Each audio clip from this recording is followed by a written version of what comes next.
Gubernur dan Wakil Gubernur DKI Jakarta terpilih, Pramono Anung dan Rano Karno lagi kena serangan netizen nih. Semua ini gara-gara aksi mereka saat meninjau banjir di Jakarta beberapa hari lalu. Rano Karno saat itu memilih naik perahu karet, sementara Pramono Anung pakai helikopter. Momen ini lalu viral dan jadi bahan omongan warganet. Banjirnya cuma setinggi betis, tapi kok dia naik perahu karet, tulis netizen. Gagal fokus dengan cara duduknya, berlaga raja di dinasti Ming yang ditandu, tulis netizen lain. Rano kayak patung atau boneka yang ditarik pakai perahu, tulis yang lain lagi. Ada yang nyeletuk, mau tinjau banjir atau mau piknik? Nggak kalah ramainya juga sindiran yang ditujukan kepada Pramono Anung.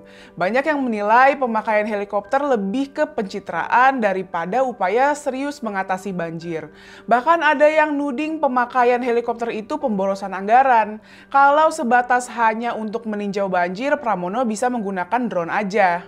Selain lebih murah, pakai drone jangkauannya juga bisa lebih luas dan lebih rinci. Kenapa nggak pakai drone aja? Lebih murah, lebih efektif, tulis seorang netizen.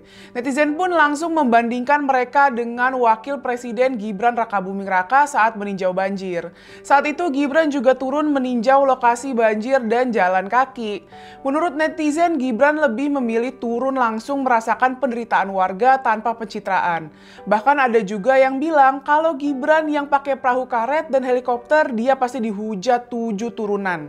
Nah, soal kritikan ini Rano Karno akhirnya buka suara. Menurut Rano, nggak semua tindakan bisa menyenangkan semua orang. Dia juga bilang kalau dia dan Pramono sudah berbagi tugas dalam memantau banjir. Pramono meninjau dari udara sementara Rano dari darat. Nah, kalau Pramono lebih santai merespons kritikan yang datang. Kritik itu obat yang menyehatkan, katanya. Ia juga berterima kasih atas semua masukan yang diberikan kepadanya. Menurutnya, penggunaan helikopter bukan keinginannya sendiri. Dia ditawari pakai helikopter biar bisa melihat kondisi banjir dari udara dengan lebih jelas. Dengan begitu, dia bisa lebih mudah mengetahui titik-titik penyumbatan. Pramono pun membantah kalau pakai helikopter itu demi gagah-gagahan. Banjir di Jakarta memang bukan hal baru ya. Tiap tahun, tiap ganti gubernur, masalahnya tetap sama. Kerugian akibat banjir memang sangat besar ya. Tahun 2024 diperkirakan kerugian ekonomi akibat banjir di Jakarta mencapai sekitar 2,1 triliun rupiah per tahun. Kerugian bentuk lainnya adalah kehilangan nyawa. Karena itu memang pemerintah, utamanya Pemprov DKI Jakarta, harus serius menangani ini.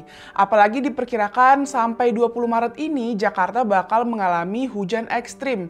Jadi nggak cukup hanya dengan tinjau begitu. Kabarnya sih Pemprov DKI telah mengantisipasi dengan membuat operasi modifikasi cuaca. Mudah-mudahan upaya ini akan berhasil ya. Selamatkan Jakarta dari banjir.